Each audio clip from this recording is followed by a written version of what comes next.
నేడు వరంగల్ అర్బన్ జిల్లా ఐనవోలు మండలం శ్రీ మల్లికార్జున స్వామి దేవస్థానం ప్రాంగణంలో మెట్రో ఉదయం గ్రూప్ నుంచి వెలువడుతున్న మరో నెట్వర్క్ చట్టం మీడియా లోగోను డిప్యూటీ చైర్మన్ ఓదెల సత్యనారాయణ మరియు టీం సభ్యులు ప్రజాప్రతినిధులు అధికారులచే ఆవిష్కరించడం జరిగింది। ఈ సందర్భంగా ప్రజాప్రతినిధులు అధికారులు మాట్లాడుతూ మెట్రో ఉదయం టీవీ లాగానే చట్టం మీడియా కూడా ప్రజలకు అందుబాటులో ఉండి పలు సామాజిక రాజకీయ వార్తలు అందిస్తూ ప్రభుత్వానికి ప్రజలకు మధ్య వారధిగా నిలుస్తూ అభివృద్ధి చెందాలని వారు కోరారు। ఈ కార్యక్రమంలో పున్నెలు గ్రామ మాజీ సర్పంచ్ కత్తి దేవేందర్, మాజీ ఎంపీటీసీ కత్తి గణేష్ గౌడ్ మరియు ఐనవోలు గ్రామ మాజీ సర్పంచ్ ఏ సతీష్ మరియు దేవస్థానం ఒగ్గు పూజారులు మజ్జిగ రాజయ్య బృందంతో పాటు మెట్రో ఉదయం అర్బన్ జిల్లా ఇన్ఛార్జ్ చిట్టోజు శ్రీనివాస్, అలాగే వరంగల్ స్టూడియో ఇన్ఛార్జ్ ఎం అమరేంద్రాచారి, ఎడిటింగ్ ఇన్ఛార్జ్ వి వెంకటేశ్వర్లు, వరంగల్ డెస్క్ ఇన్ఛార్జ్ ఎండి జలీల్, వరంగల్ కార్యాలయం ఇన్ఛార్జ్ నరేందర్ తదితరులు పాల్గొన్నారు। సందర్భంలోన పెద్ద పట్నం వేసి ఈ రోజు ఆ భగవంతుడు మల్లయ్య గొల్లకేతమ్మ బలియమేళదేవి ఈ కళ్యాణం చేసుడు జరిగింది। పురాతన నుండి మా తాత తనున్నాడు కంచను కూడా ఎల్ల వేల్పుల మల్లయ్యకు ఎప్పటికీ ఒగ్గు పూజార్లం మేము స్థిరాస్తిగా వంశపరంగా ఈ ప్రకారంగా భగవంతుడు మల్లయ్య సేవలు ఉండుకుంటా ఈ తాతలు తనున్నాడు కంచను ఇప్పటి నుండి మా కొడుకుల నుండి కూడా ఇదే ప్రకారంగా దేవునికి ఈ పట్నాలు బోనాలు కొనసాగిస్తున్నాం। అలాగే చట్టం మీడియా ప్రేక్షకులకు నూతన సంవత్సర శుభాకాంక్షలు। అలాగే ఐనవోలు జాతర ఇచ్చేస్తున్న భక్తులందరికీ కూడా శుభాకాంక్షలు తెలియజేసుకుంటున్నందుకు మీడియాకు ధన్యవాదాలు, శుభాకాంక్షలు తెలియజేసుకుంటున్నా। చట్టం మీడియా కూడా ఇతర ఛానల్ లాగానే ప్రజల్లోని సమస్యలను ప్రజలకు తెలియజేయాలని కోరుకుంటున్నాను।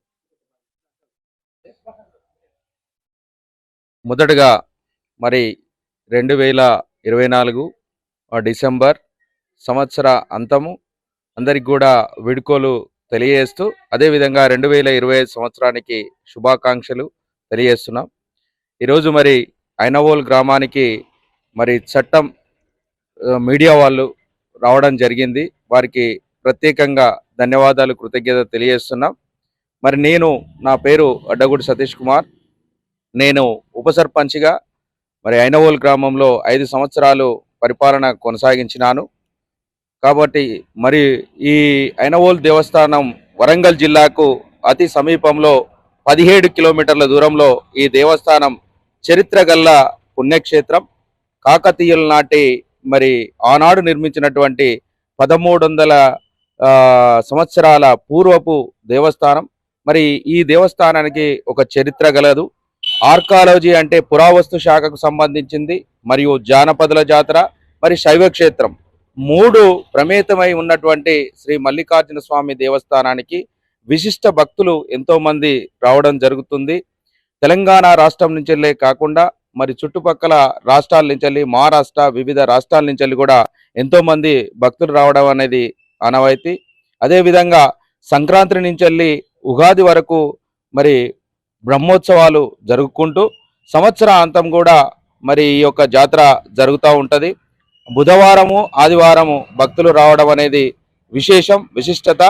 మరి ఇక్కడ మరి శివలింగాన్ని స్తుతించుకొని పూజ చేయడం వల్ల వాళ్ళ యొక్క సౌకర్యాలు కానీ అంటే భక్తుల యొక్క కోరికలు తీరే చరిత్ర గల దేవస్థానం గలదు। అదేవిధంగా మరి జానపదుల జాతర అంటే పట్నాలు వేయడం, బోనాలు, మరి యాదవ్ భక్తులు హైదరాబాద్ నుంచి ఎంతో మంది యాదవ్ భక్తులు ఇక్కడికి రావడం చాలా విశిష్టతో కూడుకున్నటువంటిది। మరి అదే విధంగా ఈ యొక్క చరిత్ర గల దేవస్థానం మరి నాటి రుద్రమాదేవి కాకతీయ రాజుల యొక్క నిర్మాణంలో భాగంగా దాని ఆనవాళ్లు కూడా ఇక్కడ కలయి 108 స్తంభాలతో నిర్మించబడ్డ ఈ దేవస్థానం పురావస్తు విధి విధానాలకు కూడా ముందున్నది। కానీ నేడు మరి అది అభివృద్ధి పదంలో కాస్తో కూస్తో ముందుకు పోతా ఉన్నది। ఒక ప్రైవేటు భక్తుని యొక్క దాత ద్వారా మరి ముందు ఆర్చి నిర్మాణం కూడా అతి త్వరలో జరగబోతుంది। మరి కాబట్టి ప్రతి ఒక్కరికి కూడా వచ్చే భక్తులకు సకల సౌకర్యాలను ప్రభుత్వం కల్పించాలని, మరి ఇక్కడ ఉన్నటువంటి దేవస్థానంలో వచ్చే డబ్బు పూర్తిగా కూడా ఈ దేవస్థాన అభివృద్ధికే చెల్లించాలనేది, మరి ఖర్చు పెట్టాలనేది నా యొక్క ప్రత్యేకమైన కోరిక। కాబట్టి వచ్చే భక్తులకు, పెద్దలకు, ప్రజాప్రతినిధులకు, మరి మీడియా మిత్రులకు అందరికి కూడా పేరు పేరున ధన్యవాదాలు, కృతజ్ఞతలు, నమస్కారం.